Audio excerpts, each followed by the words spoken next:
اچھا، یہ شکایت صرف آپ ہی کو نہیں ہے، یہ جتنے کامیاب لوگ گزرے ہیں اور انہوں نے اپنی کتابیں لکھی ہیں، انہوں نے جو زندگی کی یادداشتیں لکھی، سب میں ہی یہ شکایت ہر آدمی نے کی ہے کہ جہاں ایک آدمی کسی پوزیشن آف اتھارٹی پر آیا یا اس پوزیشن میں آیا، اللہ نے اس کو وہاں تک پہنچا دیا کہ وہ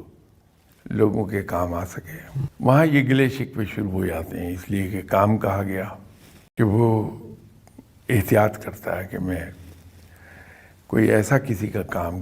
کرنے میں انسٹرومنٹل نہ ہو جاؤں جس سے کسی اور کی حق تلفی ہو رہی ہو۔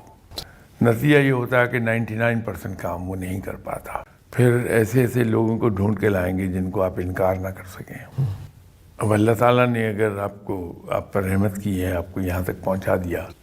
اتنی سمجھ بھی رب تعالیٰ عطا فرما دے کہ اس کی سفارش میں کروں گا تو یہ دوسرے کی حق تلفی ہو جائے گی، لیکن جہاں حق تلفی نہیں ہو رہی ہے، ایسے بہت سے کام ہوتے ہیں، وہاں ضرور خدمت کر دینی چاہیے آنے والے کی۔ یہاں تھوڑا سا آپ کو نو کہنا سیکھنا ہوگا۔